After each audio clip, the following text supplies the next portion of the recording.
Capítulo 3. Toma lá da cá. O sistema escravocrata e a naturalização da violência. O tráfico de viventes.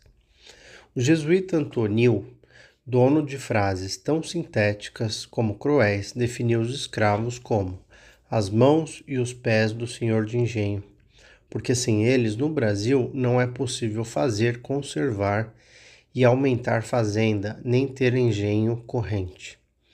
Real alicerce da sociedade, os escravos chegaram a constituir em regiões como Recôncavo, na Bahia, mais de 75% da população. Desde o século XVI e até a extinção do tráfico em 1850, lê Eusébio de Queiroz, o regime demográfico adverso verificado entre os cativos, em razão das mortes prematuras e da baixa taxa de nascimento, levou a uma taxa de crescimento negativo e a necessidade de uma constante importação de mão de obra escrava da África. Tal atividade gerou uma classe influente de traficantes de gente em direção à América e o crescimento da demanda por produtos usados no comércio com a costa africana, como o fumo e a aguardente. Europeus, desde a antiguidade, conheciam diversas formas de escravidão, sistema que estava longe de ser extinto na época das grandes navegações, mas menos intensas ou disseminadas do que aquela que surgiria a partir do século XVI.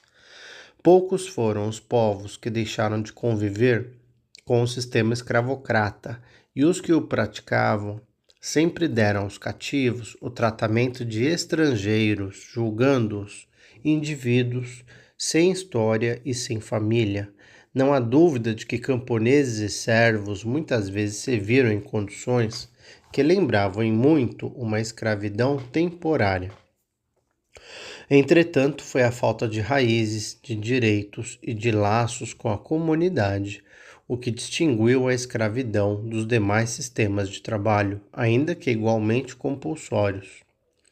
As cidades gregas e o Império Romano podem ser considerados os maiores exemplos de sociedades escravocratas da antiguidade. No auge desse império, na Itália, havia de 2 a 3 milhões de escravos, que representavam 35 a 40% da população. No entanto, diferentemente do que aconteceu na escravidão moderna, nas antigas civilizações, o trabalho compulsório não significava a principal força para a produção de bens e a realização de serviços. Mesmo com o declínio do Império Romano e a concentração de cativos nas tarefas domésticas, o sistema se manteve vigente, tanto que nos séculos V e VI e durante as invasões bárbaras são constantes as referências à existência e uso de escravos. Com as invasões muçulmanas das ilhas do Mediterrâneo e da Península Ibérica, a escravidão renasceu em força e relevância, particularmente na Espanha e Portugal. Foi, porém, com as cruzadas que os europeus se voltaram outra vez para o mercado de escravos, do século X ao XIII, com a entrada de genoveses e venezianos. Na Síria, Palestina, Mar Negro, Balcãs, Chipre e Creta, ocorreu um novo impulso no sentido de implementar a utilização de trabalho escravo. Um mercado poderoso, envolvendo eslavos, daí o nome escravo, slave, também tomou vulto nesse contexto. No final da Idade Média, nas ilhas mediterrâneas, região em que se encontrava o regime de tipo escravista mais importante da Europa, escravos já trabalhavam com a produção de açúcar. Note-se, contudo, que se diversos povos contavam com trabalho escravo, esse não era muito empregado na agricultura. Cativos executavam, sobretudo, tarefas artesanais. A mão de obra essencial para o setor agrícola continuava a ser camponesa. Isso até os portugueses chegarem à costa da Guiné no século XV.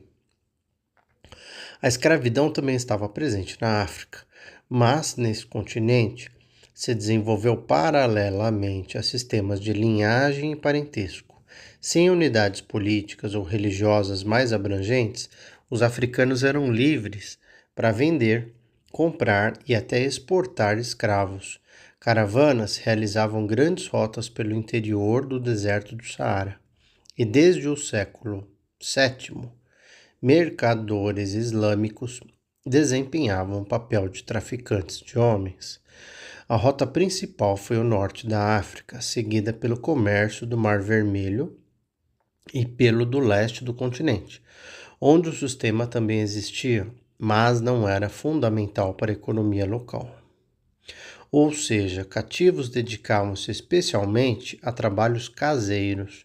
Somente alguns poucos casos eram usados em atividades de manufatura ou pastoreio.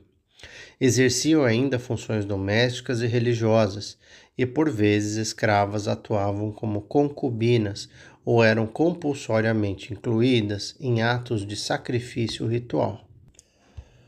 A despeito disso, o comércio permaneceu constante durante 8 séculos, mostrando sua vitalidade, e não só o comércio interno, mas o comércio internacional, que se dirigia em particular para a Europa. O contato português com a África Negra tinha igualmente uma longa história e antecedeu em até meio século a descoberta do Brasil.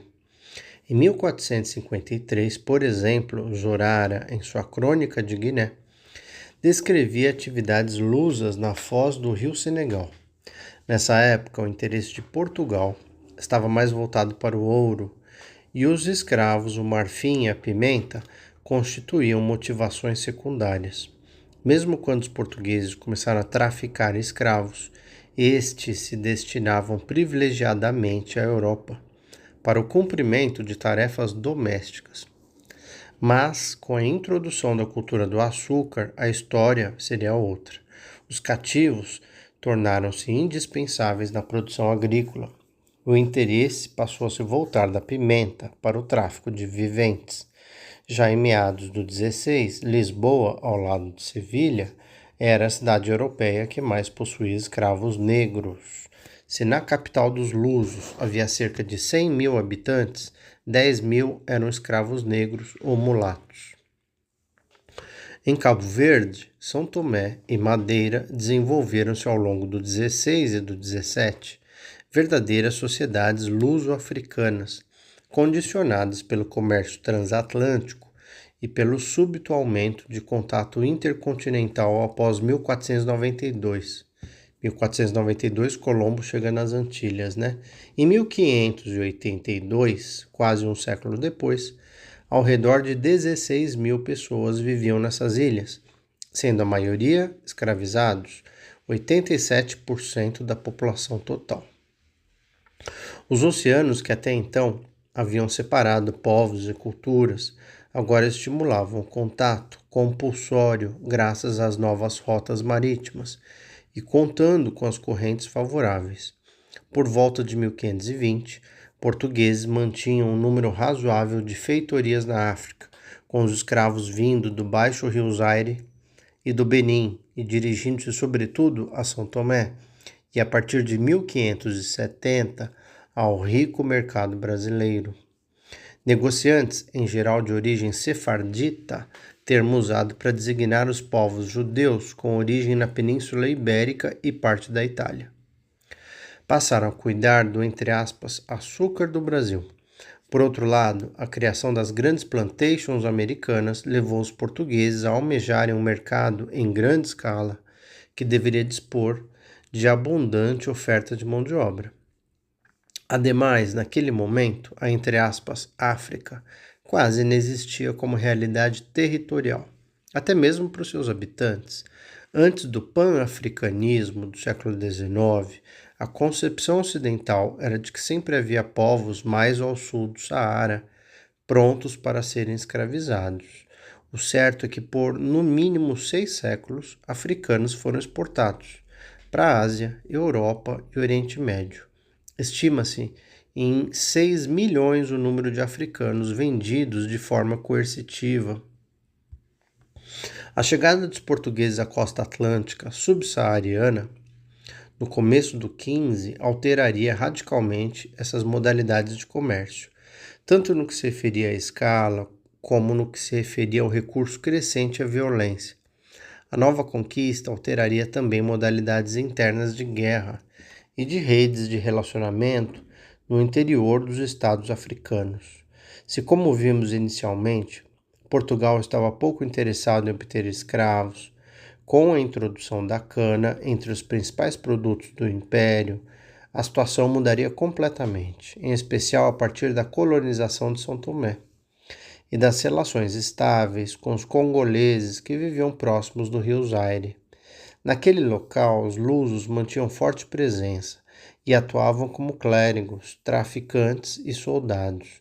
Isso sem esquecer a penetração da religião cristã, aceita pela família real congolesa, pelas elites locais e pela população urbana. As boas relações entre as duas nações duraram, porém, apenas até 1665.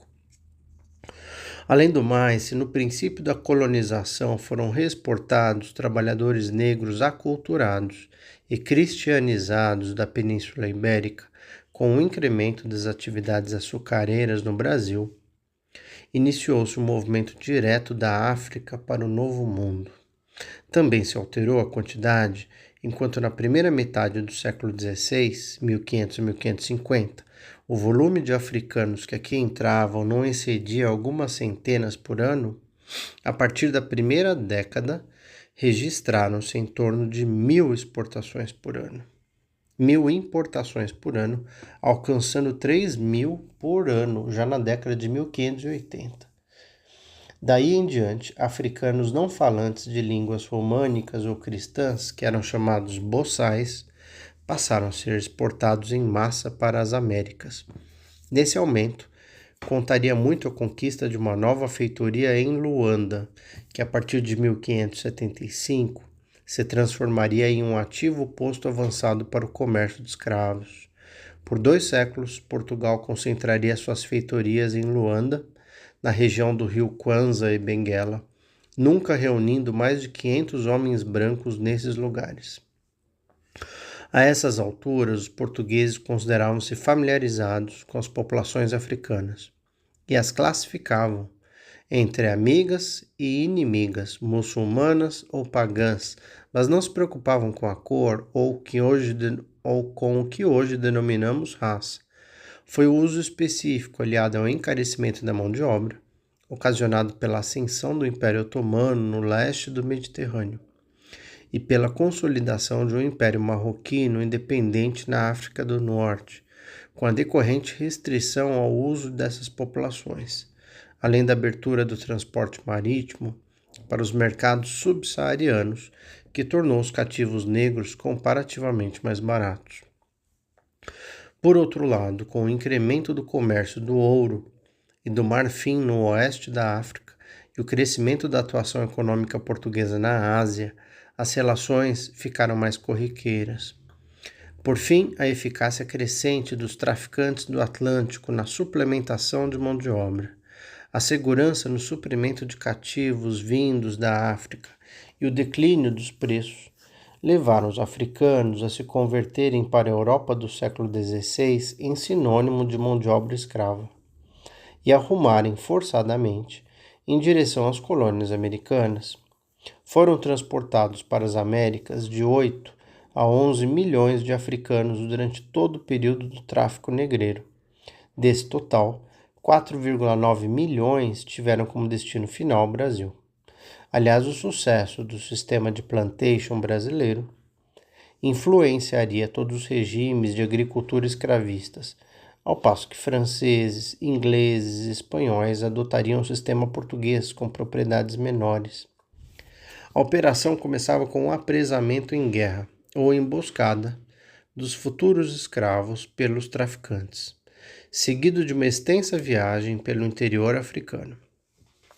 Os cativos eram então obrigados a percorrer longas distâncias até alcançarem os portos de embarque, e muitos não resistiam ao esforço físico ou a doenças que apanhavam durante esse deslocamento. Realizavam a operação os reinos africanos aliados dos portugueses. Esses últimos nunca se envolveram em tais atividades internas. Com o tráfico, elites africanas tinham acesso a armas e bens de consumo que caíram no gosto local, como a aguardente, a cachaça, e o tabaco. Nos portos, os capturados permaneciam amontoados por dias e às vezes meses, até que a carga humana completasse o navio a ela correspondente em barracões. Nesses alojamentos precários, insalubres e sem ventilação, a mortalidade era muito alta. Partiam então nos, entre aspas, tumbeiros, como se chamavam os navios negreiros. Usualmente, antes até de entrarem nas embarcações, os escravizados eram marcados a ferro quente, no peito ou nas costas, como sinal de identificação do traficante, a quem pertenciam, uma vez que era comum se recolherem no mesmo navio cativos de vários proprietários. Diferentemente do que se costuma pensar, os africanos não eram apenas apreendidos, precisavam ser trocados por tecidos, instrumentos agrícolas, barras de metal, pólvora, cachaça, rum e outras bebidas alcoólicas, produtos que se transformavam em moedas fortes nas mãos dos traficantes. Outro engano é descrever os negociantes africanos como ingênuos ou passivos na comercialização. Muito ao contrário, eles condicionavam as relações mercantis às circunstâncias de seus próprios mercados. Os senhores brasileiros preferiam ter trabalhadores de diversas etnias e culturas, para evitar a comunicação entre eles e, dessa maneira, impedir rebeliões. Já os traficantes locais escolhiam, em geral e por comodidade, transportar povos de uma mesma região, sendo eles que normalmente determinavam os termos da transação. O tráfico era um negócio complexo que englobava pontos fixos, barcos que navegavam em águas costeiras, fortes litorâneos e portos. Os comerciantes africanos variavam, podiam ser meros intermediários ou fazer parte de monopólios estatais ou de organizações mais estáveis, pertencentes a nobres ou reis. Em alguns lugares, o comércio era livre, já em outros, controlado por governos e agentes mais intervencionistas, que impunham tarifas restritivas. Outro mito recorrente e associado à falsa ideia do baixo preço dos escravos africanos é o da destruição inconsequente de vidas durante a viagem. Se de fato as condições do navio eram as mais terríveis, também é claro que o negociante não tinha interesse que a mortalidade fosse alta a ponto de comprometer seus lucros. Por isso mesmo, era preciso avaliar a quantidade de cativos em relação às possibilidades de espaço dos navios. Fazia-se o cálculo a partir do menor espaço costumeiramente reservado a tropas do exército ou grupos de condenados em trânsito, mas o objetivo era levar, entre aspas, a carga até seu destino. Nos séculos XVI e XVII, uma caravela portuguesa era capaz de transportar 500 cativos, um pequeno bergantim até 200. Já no século XIX, para reduzir o tempo de viagem, passou-se a fazer uso de navios a vapor, que levavam em média cada um 350 escravizados. O fato de as embarcações utilizadas para o tráfico serem geralmente menores e desenhadas para abrigar, entre aspas, carga humana em seus porões, põe abaixo outra versão corrente, a de que os europeus triangulavam seu comércio, carregando produtos europeus para a África, escravos para a América e açúcar para a Europa numa mesma viagem. Isso não acontecia. Procurava-se de todo modo otimizar os custos, colocando o maior número de pessoas no navio, o que com frequência correspondia a uma queda no abastecimento de víveres. Nesses casos, os escravos, que normalmente comiam uma vez ao dia, chegavam a passar a travessia inteira à base de azeite e milho cozido, e bebendo pouquíssima água potável, segundo atestam os documentos. Entre os cativos, mal alimentados desde o aprisionamento no interior e expostos a uma dieta pobre em vitamina C, graçava o escorbuto, a ponto de, no século XVIII, essa doença começar a ser chamada de mal de Luanda, como já vimos.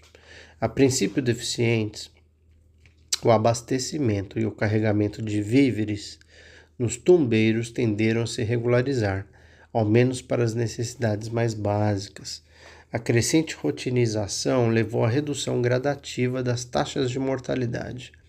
O padrão vigente, a partir de 1700, determinava que os traficantes carregassem um escravo e meio por tonelada, usassem o mesmo tipo de abastecimento, recorressem a procedimentos semelhantes no que se referia ao transporte e à manutenção mínima da saúde dos cativos. Métodos de higiene, exercícios, banho de sol diário por algumas horas e assim por diante. Traficantes costumavam vacinar a tripulação contra a varíola e dividiam a população por sexo e por idade, quando o número de passageiros o permitia. Ainda assim, a taxa de óbitos continuava muito alta. Uma média de 10% dos jovens ou adultos saudáveis morria numa viagem que durava de 30 a 50 dias, quase 2 meses.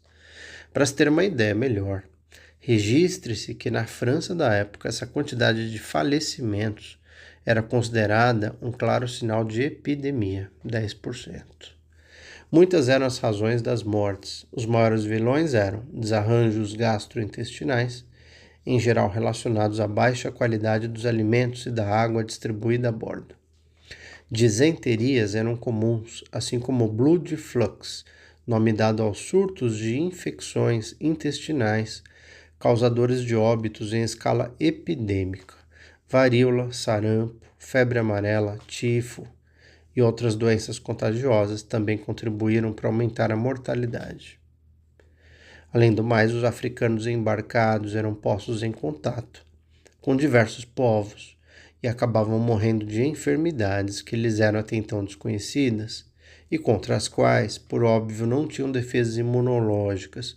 Há registros de mortes por suicídio, cativos precipitavam-se ao mar ou recusavam sistematicamente a alimentação oferecida. Isso sem esquecer a constante superlotação, outra responsável pelo grande número de óbitos durante a travessia para a América. Sobraram poucos relatos acerca dos horrores desse tipo de viagem forçada. Em dezembro de 1649, o Frei Sorrento, capuchinho italiano que esteve num tombeiro, contabilizou 900 cativos e desabafou. Aquele barco, pelo intolerável fedor, pela escassez de espaço, pelos gritos contínuos e pelas infinitas misérias de tantos infelizes, parecia um inferno. Falando em inferno, para as populações aprisionadas, o trauma da travessia estava relacionado também à preocupação com o destino das almas, uma vez que muitos povos advindos da região do Congo e Angola acreditavam que deveriam morrer junto a seus vivos e descendentes. Morrer no mar e num navio negreiro constituía um impedimento certo para que os espíritos retornassem para junto do seu povo e de sua aldeia. Essa era outra causa do sentimento que oscilava entre tristeza, inconformismo, melancolia e raiva, e que dominava o ambiente a bordo. Mas a travessia era igualmente feita de poucos, porém duradouros ganhos. Na viagem, os companheiros de barco e amizade chamavam a si próprios de malongos. Construíam-se, apesar do contexto extremamente adverso, laços de lealdade que permaneciam quando os amigos tinham a sorte, rara, de serem vendidos para a mesma propriedade. É possível dizer, inclusive, que a mistura entre várias Áfricas começava já nessa ocasião, com os escravizados trocando doenças, mas também trocando culturas, práticas de todo tipo, amizade, cultos, crenças, segredos de cura e religiões. Tais relações talvez expliquem o estado de desconfiança e medo por parte dos traficantes que reinavam nos navios. Frequentemente os escravizados iam acorrentados, dado o receio de que pudessem estourar rebeliões a bordo.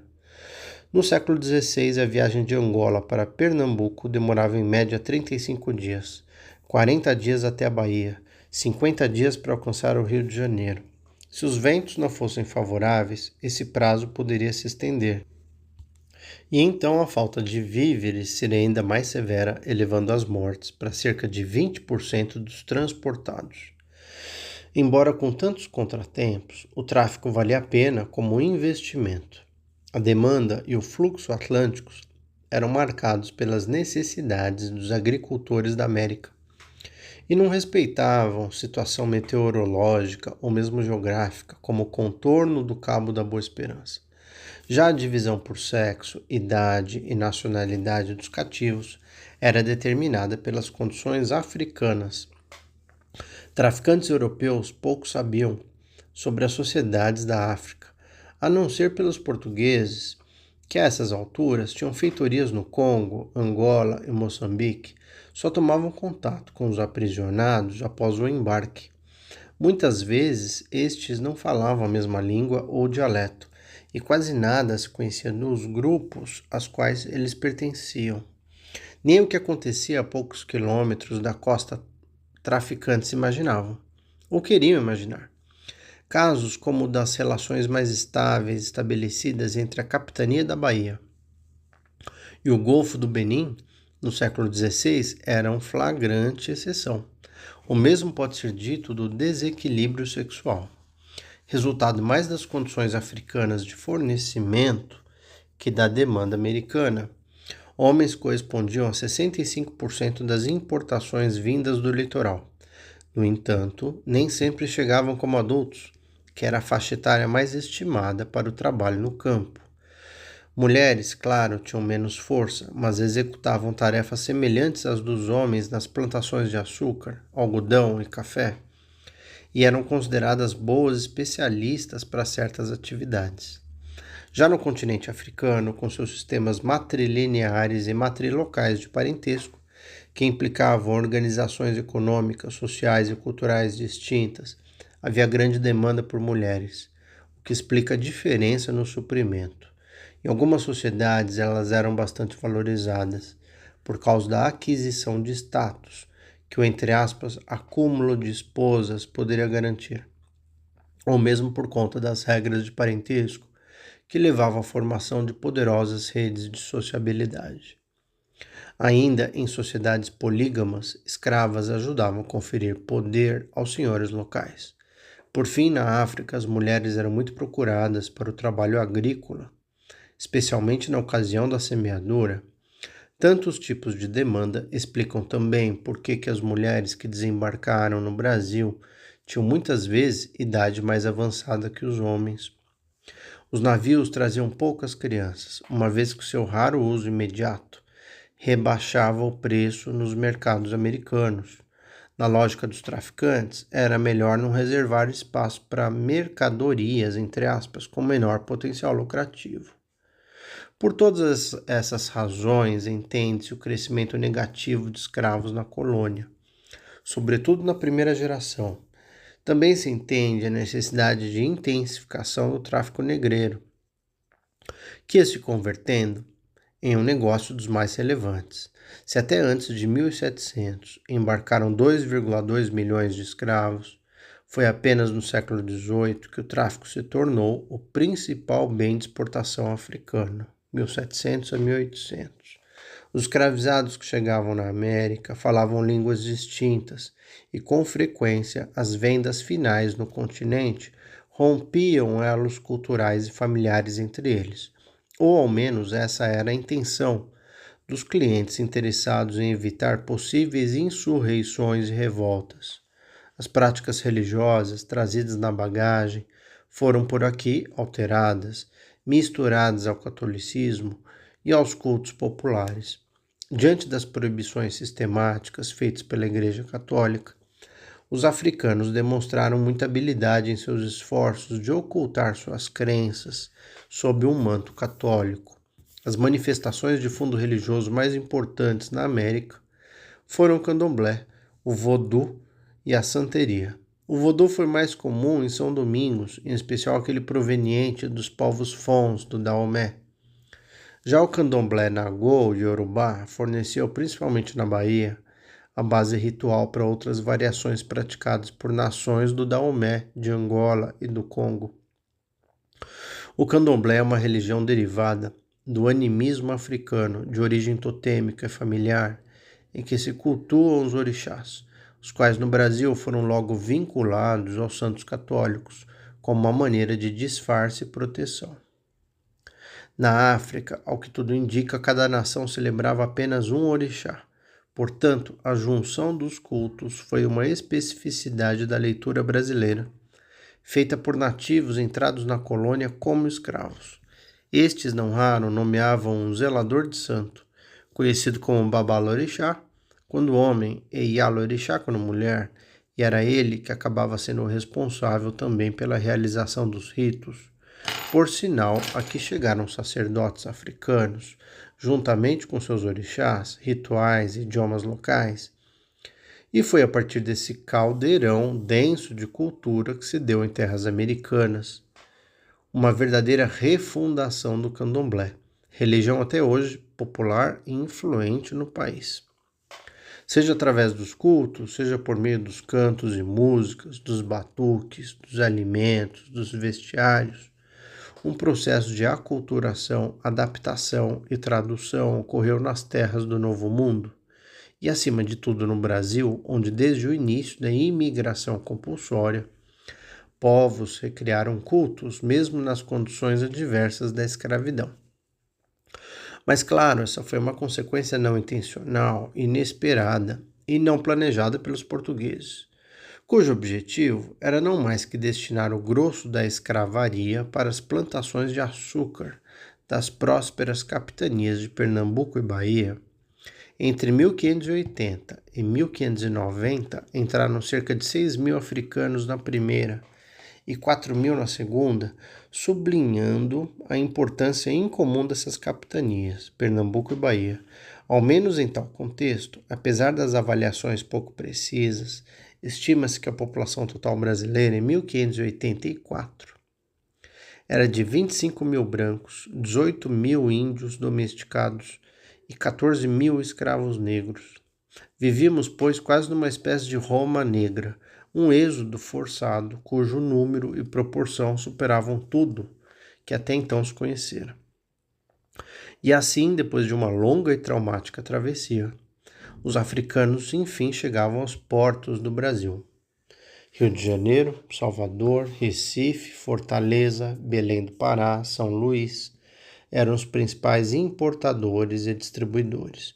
No século XVII, 1600 a 1700, foram sobretudo Salvador e Recife, que se firmaram como grandes portos, e de lá cativos seguiam também para o Maranhão, Pará e Rio Amazonas, com a descoberta das minas de ouro nas Gerais no século seguinte. O porto do Rio de Janeiro ganhou um impulso significativo e daí os escravizados eram reexportados, especialmente para as Minas Gerais, Mato Grosso e Colônia do Sacramento, ao sul da colônia, no território do atual Uruguai. Logo após o desembarque, as autoridades do lugar anotavam os recém-chegados, por sexo e por idade.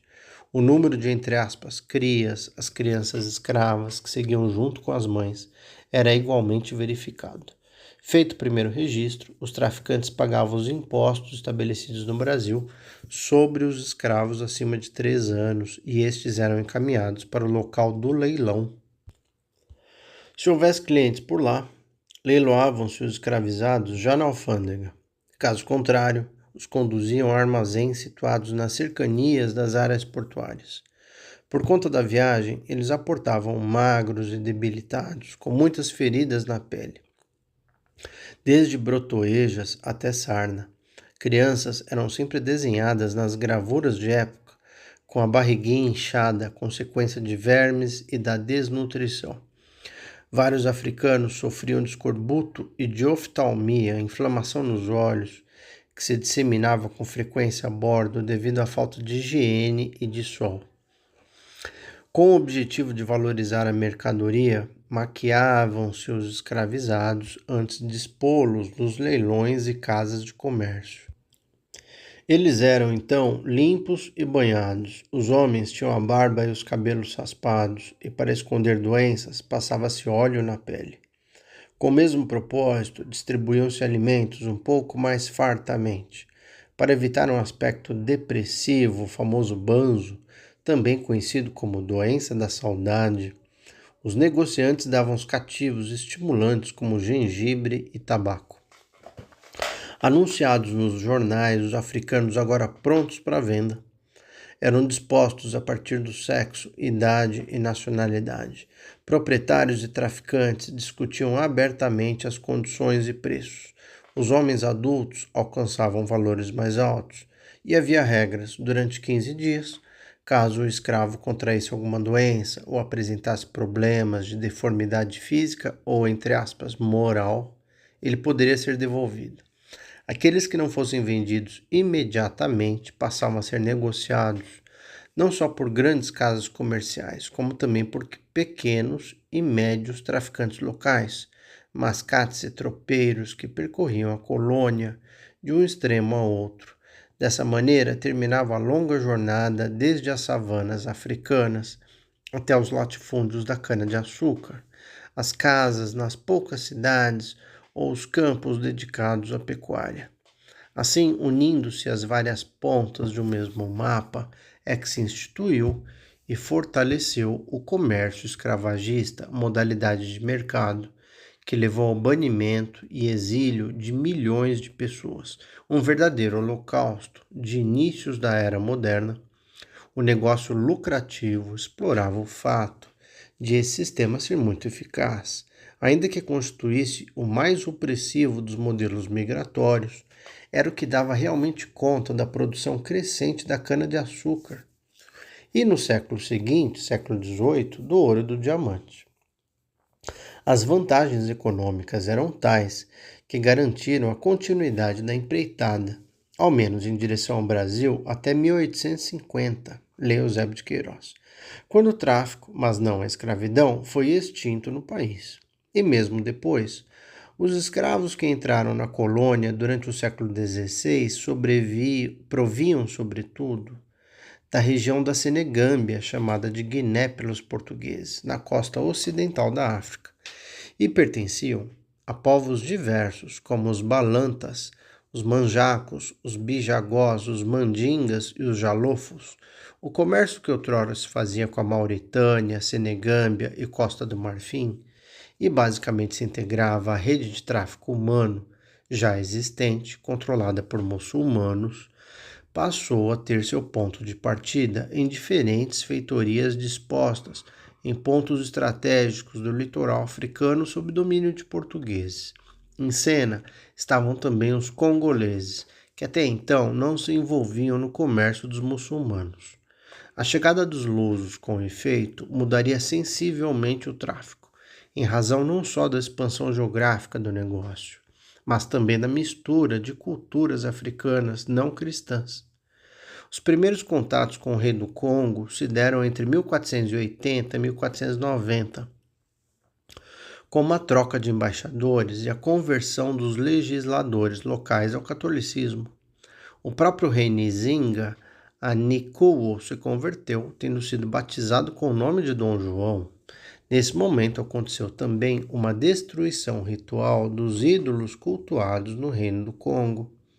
A partir daí houve um constante fluxo de soldados, professores, livros cristãos, vestimentas litúrgicas, tecidos europeus, armas, cavalos e até instrumentos agrícolas, e o processo foi ligeiro. Em 1567, os portugueses instalaram-se naquele reino, e no porto de Luanda, em bases mais estáveis. 33 anos depois, o comércio com a América já ultrapassava o tráfico realizado no interior da África. Em 1575, com a colonização de Angola pelos portugueses e a fundação de Luanda, os números do tráfico dobraram. Por volta de 1600, calcula-se um total de 50 mil africanos desembarcados no Brasil. Na década de 1620, 20 anos depois, holandeses referiam-se à entrada de 4 mil escravizados por ano somente em Pernambuco. Nas últimas décadas do século XVI, chegaram ao país entre 10 e 15 mil escravos da Guiné, do Congo e de Angola. Uma estimativa do século XVII, 1600 a 1700, menciona 6 mil escravos anuais vindo só da costa da Mina. Ao mesmo tempo, Luanda, capital de Angola, de onde foram deportados 200 2.826.000 africanos, Benguela, Cabinda ou até Ouidah, de onde partiram 1.004.000 entre 1501 e 1867. Apresentaram-se como os principais portos de embarque do tráfico negreiro do século XVI, na mesma proporção em que o negócio português ia se transferindo para aquele local. A associação entre Brasil e Angola era tão evidente que o jesuíta Vieira escreveu, o padre Vieira, né? Quem diz açúcar, diz Brasil, e quem diz Brasil, diz Angola. De início, os trabalhadores procedentes de Angola dirigiram-se majoritariamente para as capitanias do sul. No Nordeste, o grosso dos escravizados veio do Golfo do Benin, sudoeste da atual Nigéria ou da Costa da Mina. Esses últimos eram genericamente chamados de Minas, pretos Minas. Através do Golfo, os traficantes africanos e mais tarde os mercadores baianos importaram escravos dagomés, gegés, haussás, bornus, tapas e nagôs, provenientes dos portos de Ajudá, Popó, Jaquim e Apá, mais tarde Onim, Barra Lagos. Se a proximidade linguística ajudou na conformação de redes de solidariedade e amizade, a diversidade produziu uma riqueza de culturas nessa diáspora africana na América.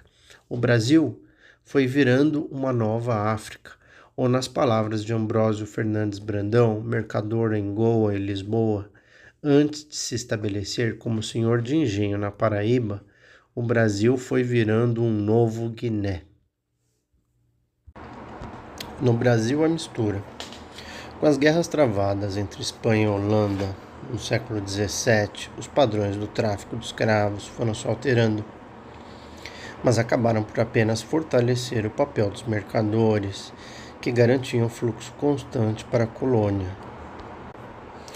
Guiné, Angola, Moçambique e Costa da Mina, a partir do Forte de São Jorge, transformaram-se em importantes fornecedores de escravos negros. Os portugueses estreitaram relações com o rei de Daomé, país onde estabeleceram um forte, localizado em São João Batista de Ajudá, que funcionou como principal fornecedor nesse mesmo século. No Brasil sempre foi uma grande mistura de povos que aqui chegavam. Vinham do Senegal, de Angola, do Congo, da Costa da Mina e do Golfo de Benin, mas também desembarcaram aos milhares gegés, nagôs, iorubás, tapas no pés, haussás e grupos sudaneses. Cerca de 1/3 dos escravos, porém, provinha dos povos bantus de Angola e da África Central. Senhores preferiam os, entre aspas, negros de Angola, considerados bons trabalhadores. Já os negros de Moçambique, entre aspas, não eram bem conceituados. Um latifundiário chegou a escrever que eles se revoltavam tanto que, entre aspas, eram como o diabo. Contudo, os proprietários de terra, premidos pelo mercado, compravam o que aparecia. São muitas as descrições dos locais onde os produtos à venda, entre aspas, eram apalpados e avaliados. Tendo pele, dentes, cabelos e músculos detidamente analisados. Seus corpos, agora limpos, brilhavam ao sol por conta do óleo de baleia.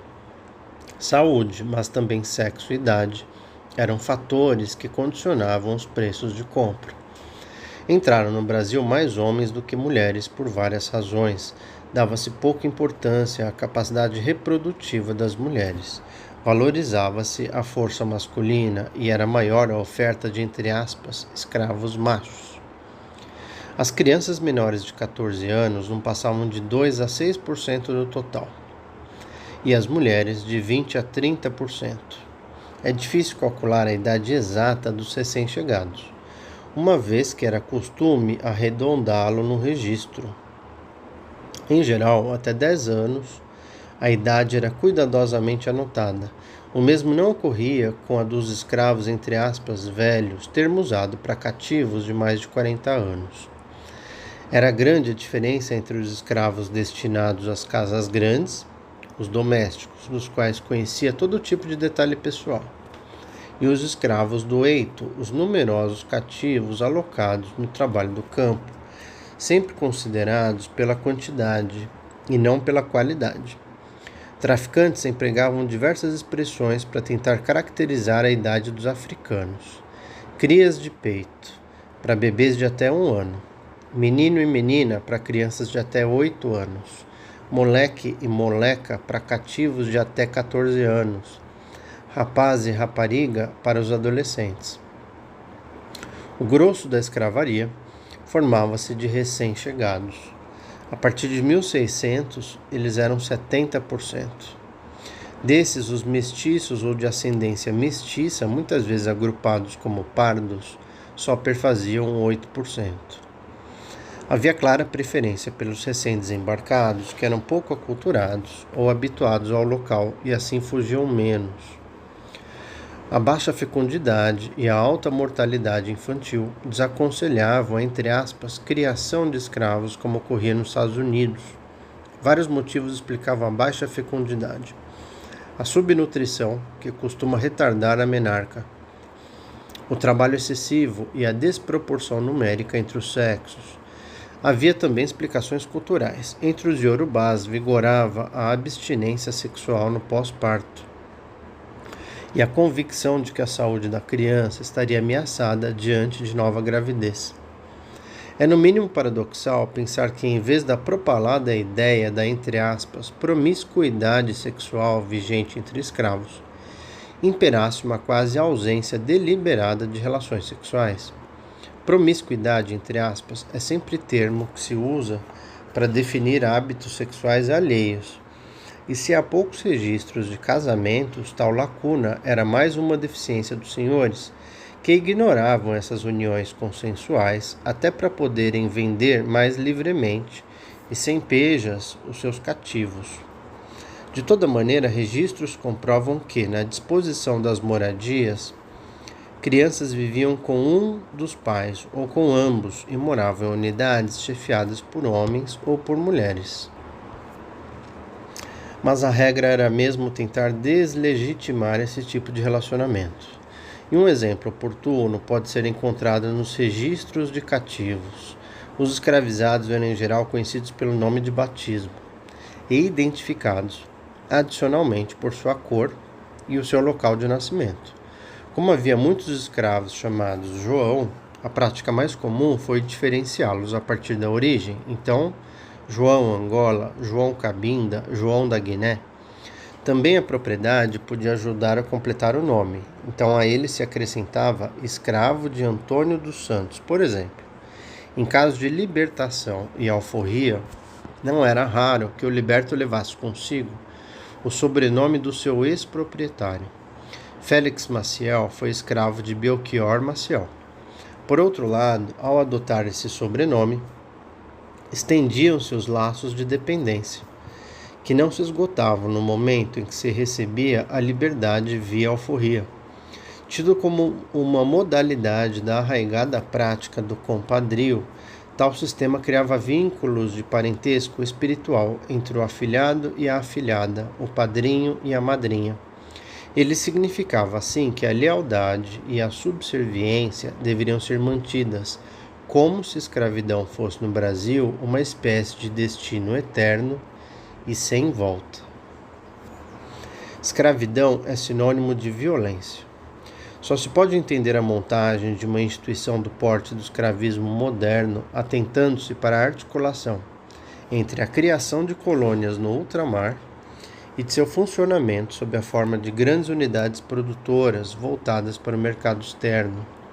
A monocultura em larga escala exigia um grande contingente de trabalhadores, que deveriam se submeter a uma rotina espinhosa sem ter nem lucro nem motivação pessoal. Recriou-se desse modo a escravidão em novas bases, com a utilização de mão de obra compulsória, e que exigia, ao menos teoricamente, trabalhadores de todo alienados de sua origem, liberdade e produção. Tudo deveria escapar à consciência e ao arbítrio desse produtor direto. Da parte dos contratantes, a ideologia que se conformava procurava desenhar o trabalho nos trópicos como um fardo, um sofrimento, uma punição e uma pena para ambos os lados. Senhores e escravos. O discurso proferido pela Igreja e pelos proprietários entendia tal trabalho árduo como uma atividade disciplinadora e civilizadora. Havia inclusive manuais, verdadeiros modelos de aplicação de sevícias pedagógicas, punitivas e exemplares que instruíam didaticamente os fazendeiros sobre como submeter os escravizados e transformá-los em trabalhadores obedientes. Um exemplo regular era o famoso quebra-negro, castigo muito utilizado no Brasil para educar escravos novos ou recém-adquiridos, e que por meio da chibatada pública e outras sevícias, ensinava os cativos a sempre olhar para o chão na presença de qualquer autoridade. Segundo o padre Jorge Bence, que esteve no país no final dos 1600, a razão de submeter os escravos era, abre aspas, para que não se façam insolentes, e para que não busquem traças e modos com que se livrem da sujeição de seu senhor, fazendo-se rebeldes e indômitos, fecha aspas, servindo-se de um discurso paternalista e também religioso, no sentido da promessa de uma redenção futura. O sistema era explicado a partir da necessidade do uso exclusivo da coação. A atividade produtiva, repetitiva, cansativa e extremamente laboriosa já era por si só violenta. O trabalho compulsório impunha a introjeção da autoridade do senhor e uma sensação constante de medo lograda pelo castigo disciplinar, muitas vezes aplicado coletivamente. Punições públicas, o tronco exemplar, a utilização do açoite como forma de pena e humilhação, os ganchos e pegas no pescoço para evitar as fugas nas matas, as máscaras de Flandres para inibir o hábito de comer terra e assim ir provocando suicídio lento e doloroso, as correntes prendendo ao chão. Construiu-se no Brasil uma arqueologia da violência que tinha por fito constituir a figura do senhor como autoridade máxima, cujas marcas e a própria lei ficavam registradas no corpo escravo. Quanto ao cativo, logo depois da travessia, tinha que aprender a negociar e agenciar a arte de sobreviver à submissão ao senhor. Um sistema como o escravismo moderno só se enraiza com o exercício da violência, da parte dos proprietários a sanha contínua, que visava a sujeição e obediência cegas para o trabalho. Da parte dos escravos, a reação se dava a partir de gradações, que iam das pequenas insubordinações diárias e persistentes até as grandes revoltas e os quilombos. De todo modo, a escravidão se enraizou de tal forma no Brasil que costumes e palavras ficaram por ela marcados. Se a Casa Grande delimitava a fronteira entre a área social e a de serviços, a mesma arquitetura simbólica permaneceria presente nas casas e edifícios, onde até os dias que correm, elevador de serviço não é só para carga, mas também e sobretudo para os empregados que guardam a marca do passado africano na cor. Termos de época mantêm-se operantes, apesar de o significado original ter se perdido. A expressão ama seca era até pouco tempo usada no país, esquecendo-se, entretanto, de que naquele período essas amas se opunham às amas de leite, mulheres que muitas vezes deixavam de amamentar seus filhos para cuidar dos rebentos dos senhores. Boçal é ainda hoje uma pessoa com reduzida discriminação de locais e espaços, um tonto, assim como ladino continua a ser sinônimo de esperto. Em seu sentido primeiro, boçais eram os escravos recém-chegados, e que, diferentemente dos ladinos, os cativos de segunda geração, não dominavam a língua nem a região, tendo por isso poucas possibilidades de fuga. Alguns termos desapareceram, como é o caso da expressão bens semoventes, outrora empregada para descrever de maneira indiscriminada nos inventários de testamentos as posses que podiam se movimentar, semoventes, quais sejam escravos e animais, mulas, burros, cavalos. Não obstante, permanece uma divisão guardada em silêncio e condicionada por um vocabulário que transforma a cor em um marcador social de diferença, reificado, naturalizado todos os dias pelas ações da polícia, que aborda muito mais negros do que brancos e neles dá flagrantes. Aqui é usual a prática de interpelação, esse pequeno teatro teórico e pragmático.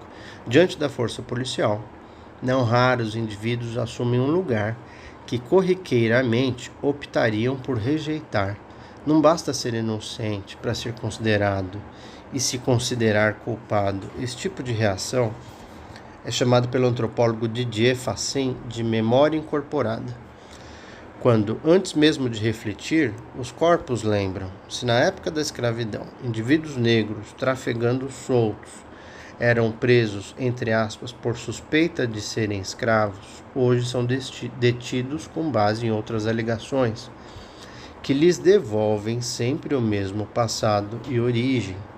Assim, se a violência era comum, nessa sociedade escravocrata existiam, porém, gradações muito visíveis, enquanto os escravos do eito eram muitos, submetidos a jornadas mais sacrificadas, regimes de trabalho e de controle mais estritos, os cativos domésticos experimentavam outro gênero de cotidiano.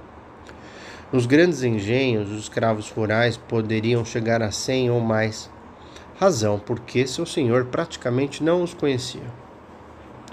Já os domésticos, menos numerosos, conviviam com a família nuclear, desempenhando funções de cozinheiros, babás, pajens, amas de leite. Era uma criadagem que acompanhava os senhores no seu dia a dia. Mas por mais que houvesse nuances, não resta dúvida de que a maioria dos cativos se destinava à labuta pesada no campo, sob o sol escaldante do Nordeste, a qual por vezes tomava, como vimos, mais de 20 horas diárias. O trabalho na moenda, nas fornalhas e nas caldeiras poderia ser, no entanto, ainda pior. Não era raro que escravos perdessem uma das mãos ou até um braço. Vários relatos mencionam a existência de uma machadinha próxima da moenda, para que no caso de um escravo ser apanhado pelos tambores, se pudesse separar rapidamente o membro ferido, evitando também que o açúcar ou as máquinas tivessem avarias. Fornalhas e caldeiras produziam um calor insuportável. Além de ter de enfrentar essa quentura, os trabalhadores poderiam sofrer queimaduras e ficar com o corpo todo marcado. De tão penoso e perigoso, esse tipo de trabalho era considerado uma espécie de castigo reservado aos escravos ditos insubmissos e rebeldes.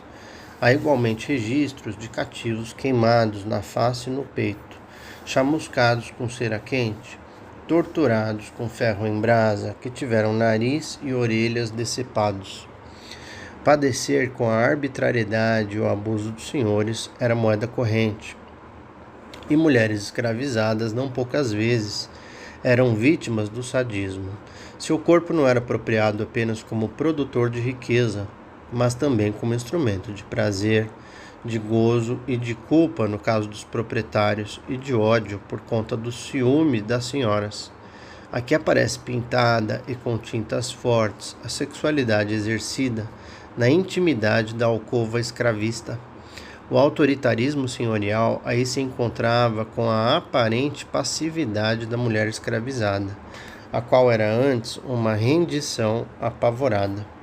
Conforme escreveu Antonio, os escravos eram tratados com 3 P's, a saber, pau, pão e pano. Os senhores brancos sabiam ser minoria e tinham consciência de que só sob um clima de medo premeditado poderiam controlar seus cativos. Sobrava trabalho, faltava roupa e alimentos. Em documentos de época, viajantes afirmavam que os escravos passavam fome no Brasil. Exigia-se que plantassem para seu sustento, mas somente os domingos eram reservados a tal atividade. A fome era tanta que, como ratos, andavam infestando os canaviais, não raro, esses animais viravam alimento nas panelas da senzala. A comida básica era a farinha de mandioca, fornecida com carne seca e peixe. Só escravos doentes se serviam de galinha e carne fresca. Até hoje, diz o dito popular, quando se come um frango em casa de pobre, das duas uma, ou o frango está doente ou pobre. Comentavam ainda as testemunhas que em certas regiões o bacalhau era, entre aspas, comer de negro. Paradoxalmente, essa palavra designava também o chicote de relho que castigava e açoitava os escravos. Altas taxas de mortalidade acompanharam esse sistema desde a sua implantação. Os cativos introduzidos na América morriam com facilidade, pois não apresentavam imunidade contra as doenças do Novo Mundo, deles desconhecidas. Além do mais, enfraquecidos física e moralmente pela travessia do Atlântico, ficavam suscetíveis a moléstias traiçoeiras. Por isso, o primeiro ano era o mais perigoso e em todos os sentidos. Os escravos tinham não apenas que se acostumar a um regime pesado de trabalho, como aprender a língua e lidar com as novidades do clima. A mortalidade infantil era ainda alarmante. Insalubridade, falta de assistência, subnutrição levavam a altíssimas taxas de natimortos e de crianças que não chegavam à primeira infância. O regime de trabalho era o grande vilão, acabando com o vigor das mães e elevando a taxa de mortes de velhos, entre aspas, trabalhadores com 40 anos ou mais. Nos inventários de propriedades açucareiras, 6% morriam de, entre aspas, cansaço, exaustão, falência do corpo. No engenho do Sergipe do Conde, no Recôncavo Baiano, entre 1622 e 1653, compravam-se cerca de 5 escravos ao ano para manter o grupo de aproximadamente 70, repondo assim as mortes constantes. Há ainda o aspecto psicológico, que levava a impactos censitários notáveis. Livros de contas de engenhos do Nordeste referem-se a casos de aborto e suicídio, formas individuais de rebelião dos que se negavam a continuar aceitando aquela realidade. Com tantos dados negativos, não se confirma a imagem de uma escravidão supostamente mais benevolente no Brasil, onde a expectativa de vida dos escravos homens ficava abaixo da que se tinha nos Estados Unidos, 25 anos para 35, embora houvesse desproporção semelhante para a população branca. Dado coerente com o regime de privações a que obedecia o cotidiano de trabalho dos escravos, a vestimenta a eles fornecida era exígua. Registros da época mencionam que os cativos andavam quase nus, ficando muito suscetíveis às mudanças do clima. Homens normalmente traziam o peito descoberto e portavam ceroulas que iam até abaixo dos joelhos. Para conter o suor da testa, punham faixas ou lenços na cabeça. As mulheres vestiam trajes mais completos, saia, anágua, blusa e corpete. A despeito de hoje se achar que esse tipo de roupa era mais usado na ocasião da venda ou nas festas. Em geral, as vestimentas eram feitas de pano da serra, um tecido grosseiro de fio cru, que com o uso diário raspava a pele e distribuídas no máximo 2 vezes por ano, nos períodos da moagem e dos cortes da cana. Os escravos do campo andavam menos bem vestidos que os domésticos. Estes, comenta-se, traziam traje completo, por vezes chapéu, colete e até guarda-chuva, o qual mantinham totalmente aberto para proteger seus senhores contra o sol. Havia ainda os escravos urbanos, cujo número médio por senhor era bem menor, que passavam parte do tempo longe da vigilância, trabalhando na rua como escravos alugados e escravos jornaleiros. Seu tempo era arrendado por dia ou por semana, e o cativo devia entregar ao senhor ou à senhora, no final da empreitada, a soma que recebia. Eles exerciam uma infinidade de ofícios. Eram pintores, pedreiros, carpinteiros, estivadores, alfaiates, ferreiros, costureiros, cocheiros, carroceiros, barbeiros, sapateiros. As mulheres eram domésticas, cozinheiras, arrumadeiras, amas, engomadeiras, lavadeiras. Escravas vendiam na rua mingaus, doces, bolos, caldo de cana, caruru e iguarias vindas da África. Saíam pela cidade oferecendo seus quitutes e muitas vezes levavam os filhos amarrados em panos da costa, que lhes identificavam a nação. Várias delas atuavam como mensageiras, pois circulando pelas ruas podiam transmitir informações e até notícias de rebeliões. Escravizadas também tiveram de exercer a prostituição nas regiões portuárias, vendendo seu corpo e entregando os ganhos aos seus patrões. Numa sociedade escravocrata, todo trabalho físico e que demandasse esforço era considerado aviltante e assim relegado aos africanos. Por sinal, cor virou uma régua para essa sociedade que a eles vinculava o labor braçal.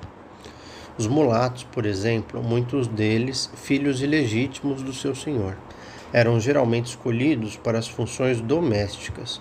Embora representassem 7% da população escrava dos engenhos, executavam 20% das atividades artesanais e domésticas. Houve uma especificidade no modelo brasileiro de escravidão, que foi a brecha da alforria.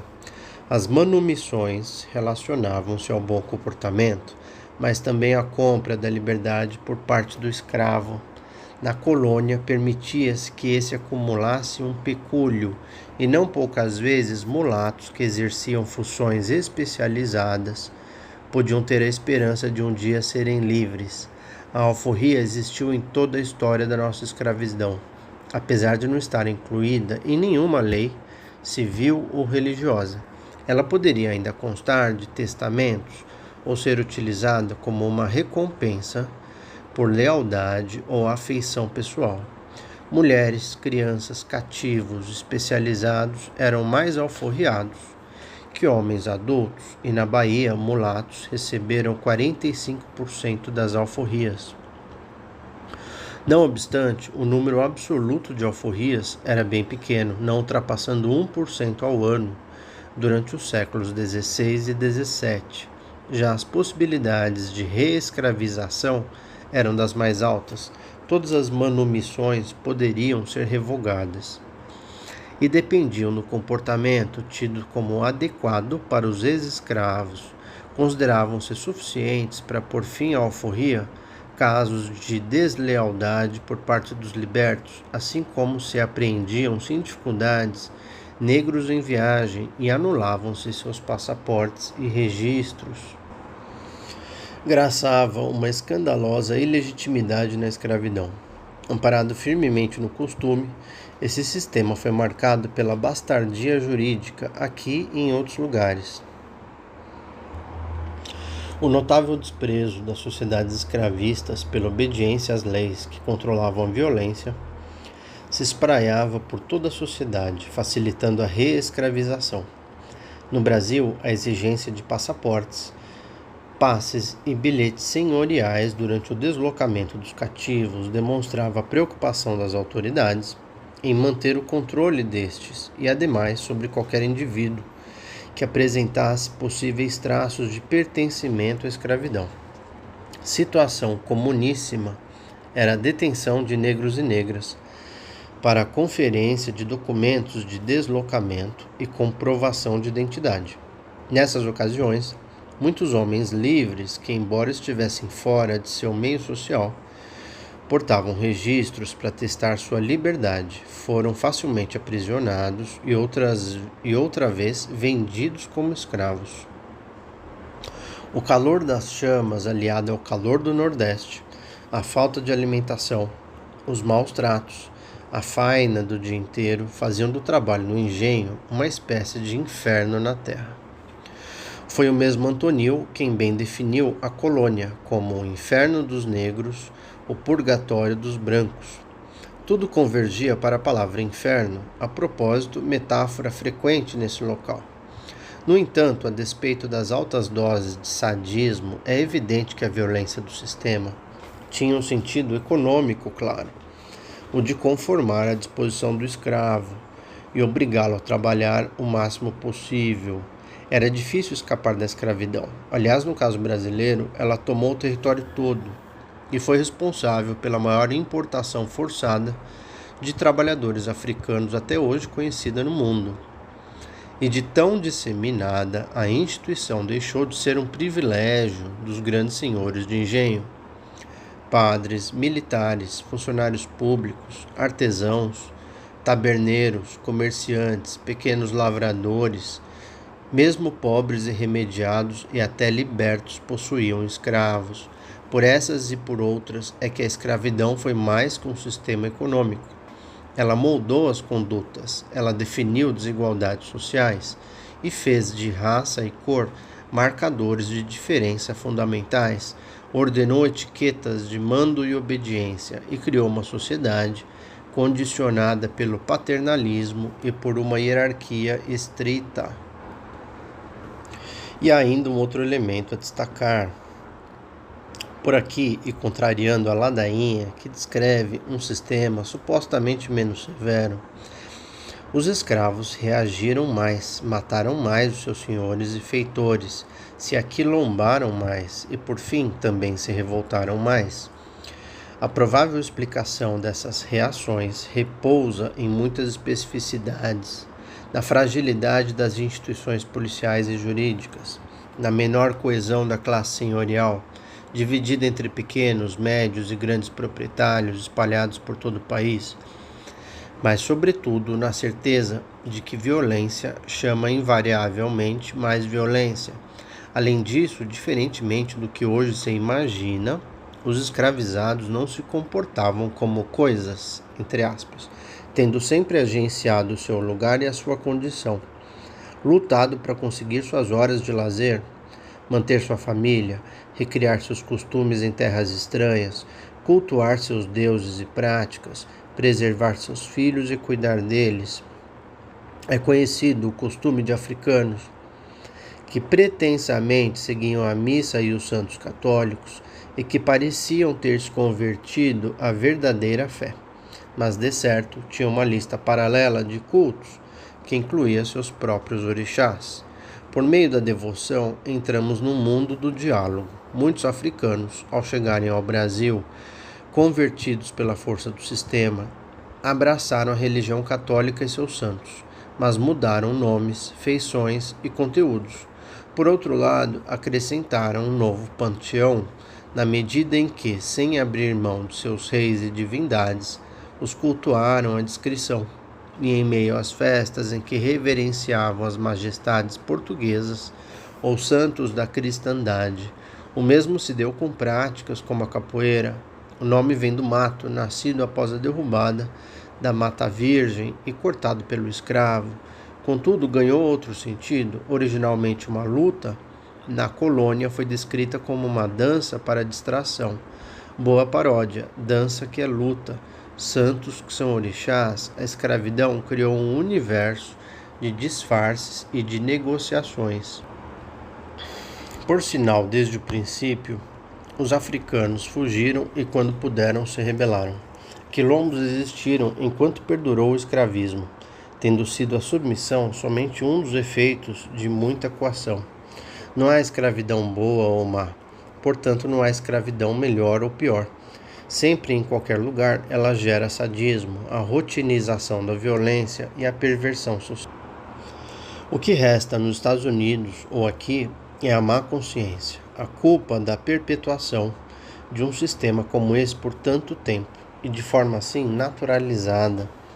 No entanto, a luta pela liberdade sempre foi um desejo e um objeto perseguido pelos escravizados. Se os senhores, na maior parte das vezes, manipulavam a situação, recorrendo a sevícias e castigos de toda sorte, em alguns poucos momentos, distribuíam incentivos positivos, prometendo dias livres ou até mesmo a manumissão, alforria. Também os escravizados negociavam e tentavam sobrepujar as constrições do sistema. Solicitavam que as sextas-feiras e sábados fossem liberados para eles se dedicarem aos seus afazeres. Exigiam escolher seus feitores e controlar o equipamento. Queriam cuidar de seus filhos, cultuar seus deuses e o que conheceram no Novo Mundo. Há um documento, raro entre nós, em que o escrivão registra a petição dos cativos, que reivindicavam o direito de, entre aspas, brincar, folgar e cantar, sem pedir autorização. A esperança era pouca e a violência muita, mas os trabalhadores vindos da África fizeram mais do que apenas sobreviver. Para fugir da condição de, entre aspas, peça, como eram chamados na época, os escravizados procuraram nas brechas do sistema espaços para recriar suas culturas, inventar desejos, sonhar com a liberdade e com a reação. Toma lá, dá cá. Rebeliões, insurreições e movimentos escravos. Os escravizados jamais abriram mão de serem agentes e senhores de suas vidas. Em primeiro lugar, criaram entre si laços de afeição, associações religiosas, sociais e redes. Viajantes anotaram que os cativos estabeleciam relações ternas com esposas e filhos dos senhores e que mantinham solidariedade com os malungos, como vimos, nome dado aos companheiros de viagem pelo Atlântico. Além do mais, eles reagiram à sua rotina de trabalhos forçados, fazendo, quando podiam, pequenas e médias barganhas, negando-se a executar certas tarefas ou apenas contrariando a vontade dos senhores, mas reagiram ao cotidiano violento também de forma violenta, sendo frequentes as fugas individuais e em massa, e os assassinatos de feitores e senhores, e as insurreições organizadas. A resistência escrava deu origem a mocambos ou quilombos guerreiros surgidos na América Portuguesa. A partir do século XVI, a palavra mocambo significa esconderijo. Já quilombo foi o termo utilizado em algumas regiões do continente africano, especialmente em Angola, para caracterizar um tipo de acampamento fortificado e militarizado, composto de guerreiros que passavam por rituais de iniciação, adotavam uma dura disciplina e praticavam a magia. O uso de quilombo para designar agrupamentos de cativos fugidos se generalizou depois de Palmares, como veremos, o maior e mais persistente agrupamento de quilombos que existiu no país. E a palavra foi mais empregada no século XVIII, 1700 a 1800. De tão temerosas, as autoridades portuguesas logo proibiriam a aglomeração de mais de 6 escravos fora do trabalho. De meados do século XVI, quando as primeiras notícias a respeito do aparecimento de quilombos chegaram a Salvador e depressa alcançaram Lisboa, até meados do século XIX, com o início da propaganda abolicionista, as fugas de cativos procuraram obstinadamente encontrar uma saída num mundo onde não havia alternativa entre a realidade concreta de uma sociedade escravocrata e a tentativa de inventar uma realidade factível. Muitos escravos não pensaram duas vezes. O suicídio era uma solução extrema. Aventurar-se sozinho pelos caminhos e arraiais era muito arriscado. A saída era fugir em grupo para o mato e tentar se instalar do lado de fora da sociedade escravista, no embrenhado das matas ou no cenário assustadoramente desabitado do sertão.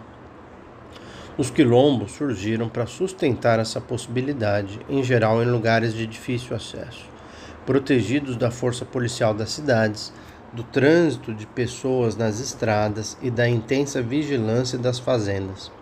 Apesar disso, paradoxalmente, houve quilombos que mantiveram relações de troca de produtos com as localidades próximas. A proliferação dos mocambos e quilombos na paisagem colonial americana dessa época foi resultado de uma combinação mais complexa do que apontada pela evidente associação entre refúgio e bivac. O quilombo não era só um lugar transitório ou improvável, tampouco era apenas desobediente às coordenadas estabelecidas do lado de cá pela ordem escravista e do lado de lá pelo isolamento absoluto. Na prática, é possível que a experiência dos quilombos tenha construído um lugar radicalmente novo no panorama político, capaz de conciliar em igual medida resistência e negociação, rejeição e convivência. Um lugar perigoso e muitas vezes trágico para os escravos que nele se abrigavam.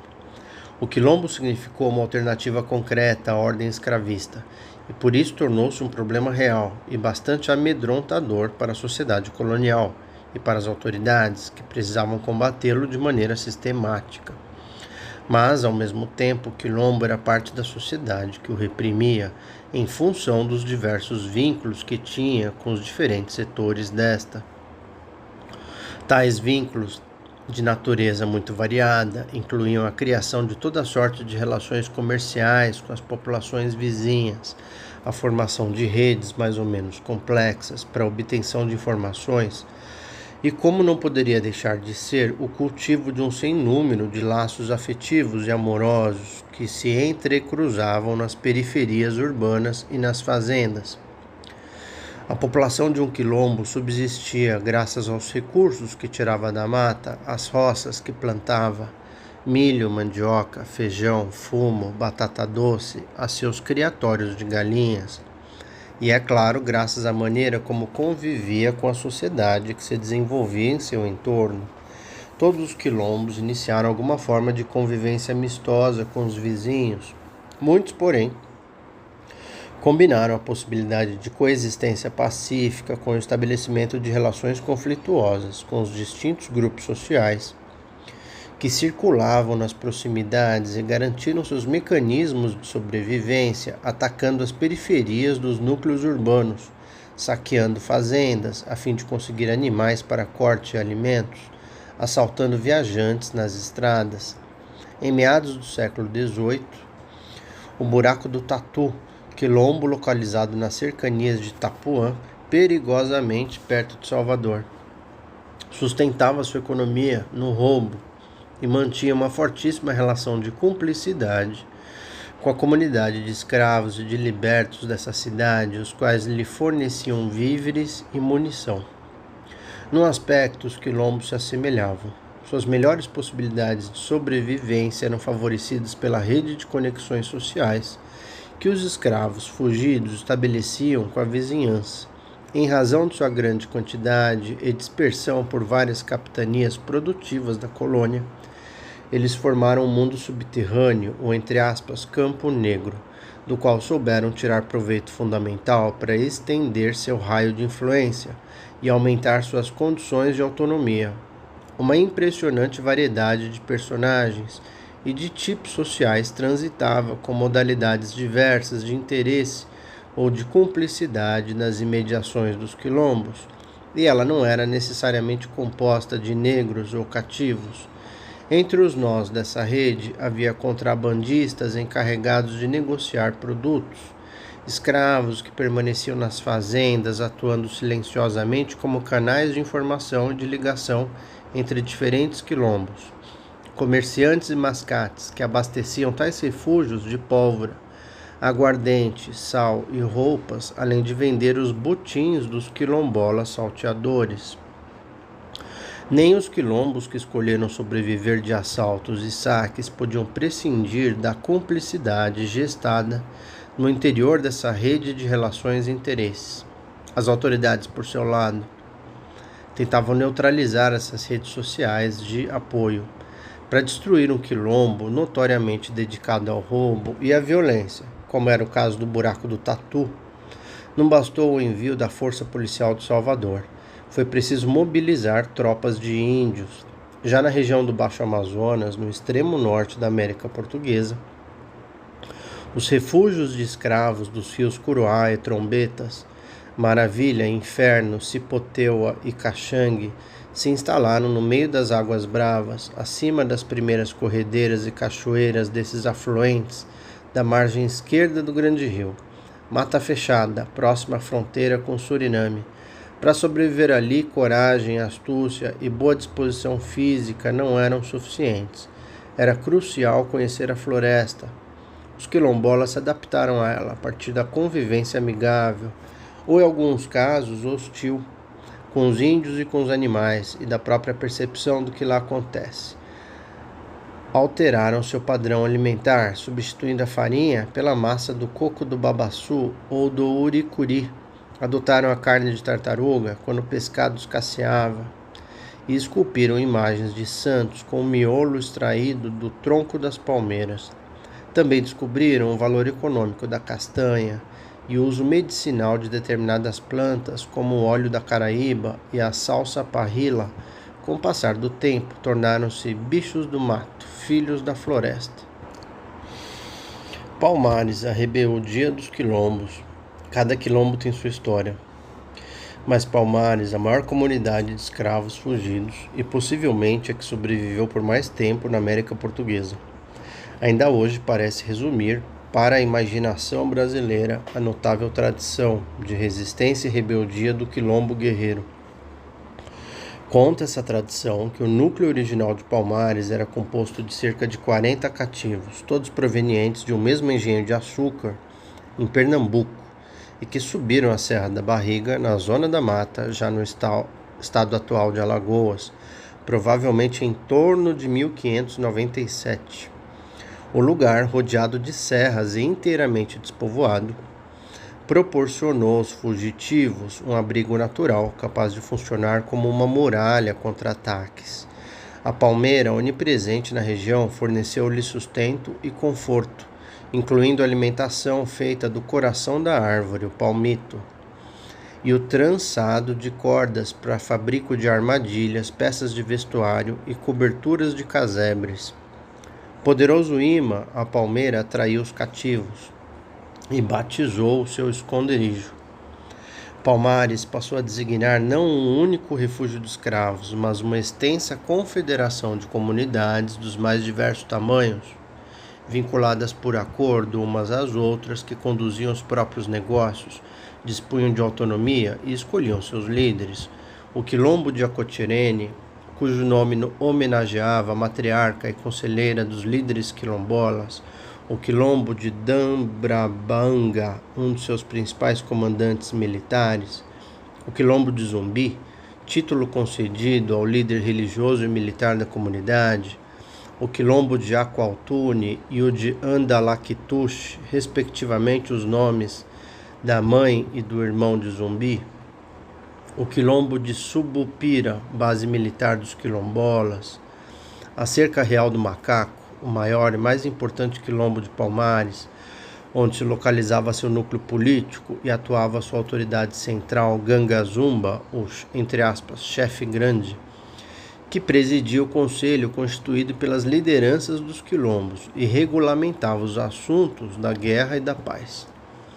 Boa parte dos primeiros habitantes de Palmares veio da África, mais precisamente dos atuais estados de Angola e do Congo. Embora, durante seu período de maior crescimento, a Confederação Quilombola tenha formado uma sociedade multiétnica, foi essa população originária que chamou refúgio de Angola Janga, a Pequena Angola. Angola Janga como que reinventava uma nação da África no Brasil. Revelava que seus habitantes se reconheciam estrangeiros aqui e confirmava que Palmares, tal como um pequeno estado africano, abrigou uma vida comunitária politicamente organizada, administração pública, leis próprias, formas de governar, estrutura militar e princípios religiosos e culturais que fundamentavam e fortaleciam a identidade coletiva. As autoridades coloniais, por sua vez, também reconheceram em Palmares um enclave, registrado nos documentos que enviaram a Lisboa como república, termo que na cultura política portuguesa da época servia para indicar no reino ou no ultramar a existência de um espaço institucional e atuante de gestão pública, regulado pela política e funcionando em condições de relativa autonomia. Em seu momento de maior crescimento, Palmares chegou a abrigar aproximadamente 20 mil habitantes. Desse total, viviam na cerca real do Macaco em torno de 6 mil, quase a população do Rio de Janeiro, calculada por volta de 1660 em 7 mil pessoas, incluindo índios e africanos. Para os dados de população, ver Ronaldo Vainfas, Antônio Vieira, Jesuíta do Rei. A Confederação Quilombola manteve intensa relação de comércio com vilas e arraiais vizinhos. Ao mesmo tempo, estimulou fugas em massa de escravos. Promoveu um sem número de assaltos a engenhos, fazendas e povoações e resistiu por um século às incursões militares enviadas para destruí-la. A primeira expedição portuguesa contra Palmares data de 1612. A última, quando Zumbi foi morto, ocorreu em 1695. Entre 1644 e 1645, durante a ocupação holandesa da área produtora de açúcar no Nordeste, em especial da capitania de Pernambuco, a Companhia das Índias Ocidentais ordenou 2 ataques a Palmares, e ambos fracassaram. Os holandeses ficaram à mercê de uma espécie de guerra do mato difícil de sustentar, feita de escaramuças, emboscadas e assaltos sorrateiros. Palmares aproveitou a crise que se instalou com a ocupação holandesa para crescer, e esse foi um padrão recorrente da resistência escrava ao longo do tempo. De muitas maneiras, os cativos sempre agiam nos momentos em que a sociedade escravista estava dividida ou por guerra, ou por invasão estrangeira, ou por dissensões internas. A partir de 1670, com a constante ameaça dos quilombolas e a propagação da fama de Palmares por toda a América Portuguesa, as autoridades coloniais puseram em funcionamento uma estratégia de destruição sistemática. Ataques anuais, envio de missões de reconhecimento e a eliminação das ligações comerciais entre as vilas e os quilombos. Mas apesar de fracassarem uma após a outra, todas essas expedições, também Portugal, acabou se beneficiando muitíssimo do surgimento de fortes divisões internas entre as lideranças quilombolas. Em 1678, representantes portugueses e uma expressiva comitiva de rebeldes, enviados por Gangazumba, reuniram-se no Recife para celebrar o Tratado de Paz, proposto pelas autoridades coloniais. O acordo previa devolver aos agentes da coroa os escravos fugidos. Vale dizer, todos os moradores que não tivessem nascido nos quilombos, e do ponto de vista luso, tinham o objetivo estratégico de liquidar os profundos laços de cumplicidade e reconhecimento entre os quilombolas e os cativos. Em troca, Portugal garantiria alforria, terra sob a forma de sesmarias, e foro de vassalos da coroa para os naturais de Palmares. O Acordo do Recife opôs Gangazumba a Zumbi, anulou a unidade entre os quilombolas e deu início ao período mais violento da história daquela comunidade de quilombos. Considerado traidor, Gangazumba foi envenenado, seus chefes militares sumariamente degolados. Nos 15 anos que se seguiram, Zumbi liderou a Guerra Palmarina contra as autoridades portuguesas, resguardou a autonomia dos quilombos e assegurou a liberdade de seus habitantes. A guerra só se encerrou em 1694, com a queda da Cerca Real do Macaco, depois de 42 dias de sítio, da derrota e execução de Zumbi e da destruição a ferro e fogo de Palmares. Palmares serviria de exemplo para os dois lados. Na época, as autoridades coloniais o tomaram como modelo para repressão sem dó nem piedade. Era isso que acontecia com aqueles que negavam a lei. Mas Palmares também se converteu em um símbolo de uma luta negra por inclusão social, e em referência para uma interpretação do Brasil que não legava aos escravos apenas o papel de vítimas passivas. Eram vítimas porque não tinham escolhido viajar para cá e trabalhar na cana, mas foram agentes, uma vez que não se acomodaram ao regime de privações a eles imposto. Em agosto de 1870, passados quase 200 anos, Castro Alves compôs Saudação a Palmares, uma dura denúncia do regime escravocrata, que humilhava o cativo e degradava as relações humanas, e uma entusiasmada celebração do quilombo. O grande poeta abolicionista via longe e à frente do seu tempo o poderoso Estado negro, formado por uma confederação de quilombos, seria objeto de intenso investimento de memória coletiva. Durante os séculos XVIII e XIX, enquanto existiu escravidão negra no Brasil, o medo estava por toda parte. Acima de tudo, temia-se que o fenômeno de Palmares se repetisse, Já ao longo do século XX, Palmares foi alvo de um giro radical nas ideias, nas formas discursivas, textuais e livrescas, na cultura, na escrita da história. Transformou-se no evento símbolo da luta dos escravos e das populações negras brasileiras de um modo geral, assim como em ícone da construção de outras histórias e memórias no país. As muitas modalidades da luta de resistência.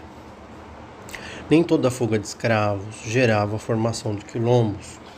Fugir era sempre um ato de resistência e os cativos evadiam-se com diferentes propósitos. Escapar da extrema violência, de castigos físicos ou morais. Driblar a imposição da ruptura de laços afetivos ou amorosos por venda. Reagir à quebra de acordo pela arbitrariedade do Senhor. Tentar abrir uma brecha para a negociação numa situação de conflito. Recusar o excesso de castigos e sevícias e, é claro, afirmar o desejo de liberdade. Entre os séculos 17 e 18, tirar-se pó significava fugir para o mato e arriscar-se a inúmeros perigos. A fuga individual ou em grupo questionava os limites da dominação. O escravo que fugia afrontava o princípio da propriedade, ameaçava a ordem das coisas, impondo grave prejuízo ao seu senhor. Cedo se percebeu que as formas individuais de punição aplicadas ao cativo recapturado, devolvido ao proprietário e devidamente castigado não bastavam. Era imprescindível construir mecanismos de controle e manutenção da ordem escravista e desenvolver estratégias de repressão.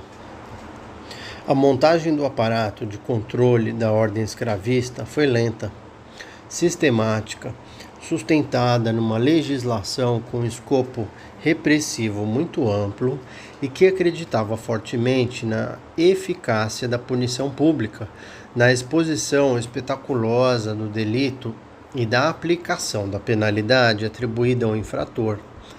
Essa crença no castigo exemplar incluía diversas modalidades de pena.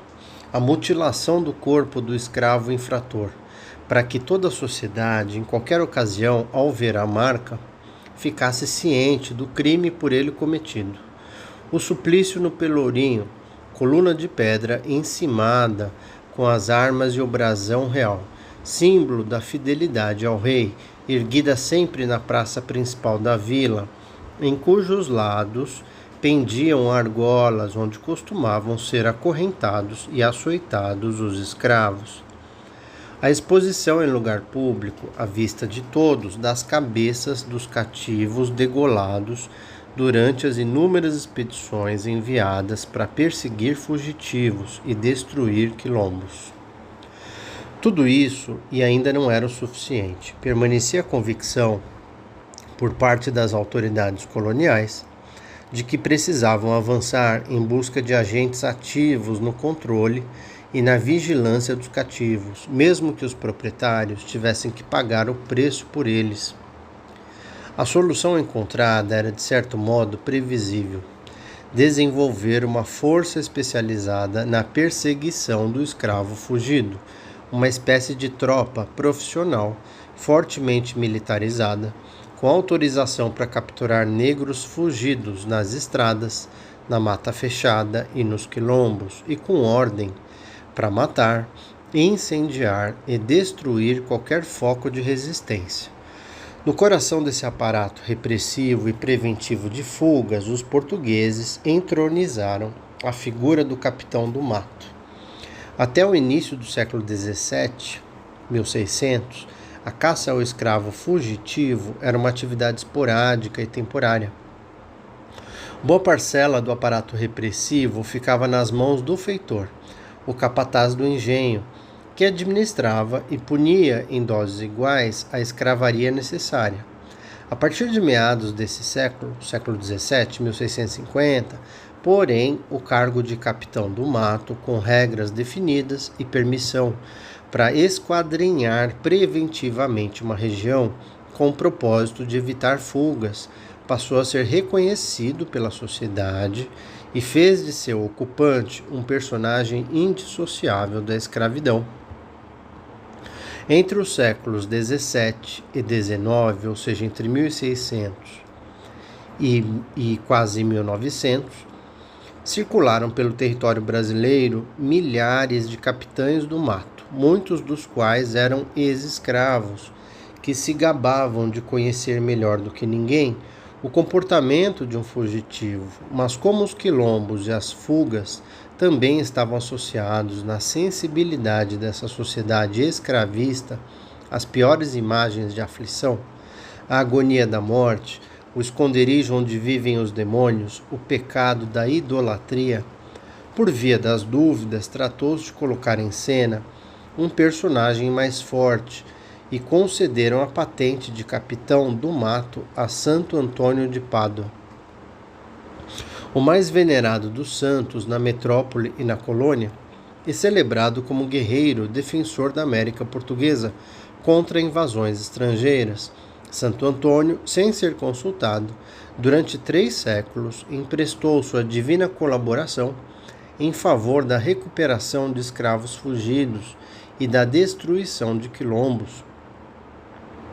Um capitão do mato recebia sua remuneração diretamente do proprietário de escravos que o contratara e ganhava por serviço prestado. O valor a ser pago, chamado tomadia, era regulado pela distância entre o local da fuga e o local da captura. Quanto maior a distância, maior o valor da tomadia, e o pagamento só acontecia mediante a entrega ou do cativo recapturado ou da cabeça do escravo degolado, que o capitão do mato carregava consigo em sacos de couro até poder exibi-la ao proprietário e fazer jus ao valor acordado. Além das fugas, existiram outras formas de resistência, como o assassinato e envenenamento de senhores. Suicídios, abortos, escravizados sempre negaram sua condição e reivindicaram direitos. Ora, a simples desobediência já retirava parte da autoridade do senhor, que dependia, para que a fazenda funcionasse e desse lucro, da obediência cega dos trabalhadores.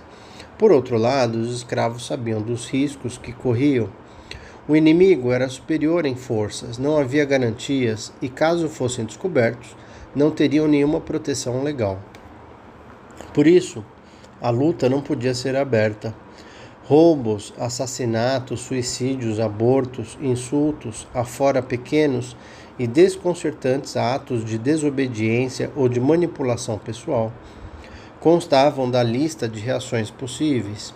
Resistir demandava também criatividade, sorte, barganha, malícia. Por isso, muitas vezes, a estratégia foi indireta, buscando não apenas atacar, mas, sobretudo, desgastar o inimigo. A sabotagem era o mais famoso desses métodos. Tal forma de ação foi usada de maneira recorrente na agroindústria do açúcar, especialmente em Pernambuco e no recôncavo baiano.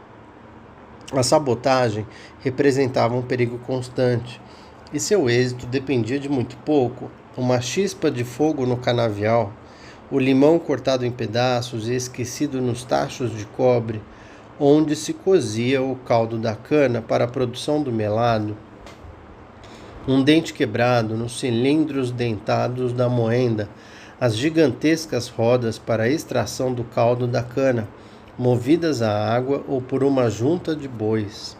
Qualquer interferência, por insignificante que fosse, era danosa ao fabrico do açúcar e podia pôr a perder toda a produção do engenho, provocando um prejuízo irreparável ao seu proprietário. Lembrar e cultuar memórias, traços, vestígios de raízes culturais africanas foi outro ingrediente indispensável para formar a capacidade de resistência dos escravos no Brasil. Com o tempo, essas raízes foram modificadas, misturadas e recriadas no novo ambiente da escravidão, e assim serviram de base para a construção de uma vida religiosa e lúdica que funcionou como importante ferramenta na elaboração de identidades coletivas e formas de resistência grupal. Nas fazendas de café, nos engenhos de açúcar ou nos núcleos urbanos, era frequente escravos brigarem com seus senhores e barganharem o direito de tocar, dançar e cantar em obediência aos seus ritos religiosos, sem o consentimento do feitor e, é claro, sem a intromissão da polícia.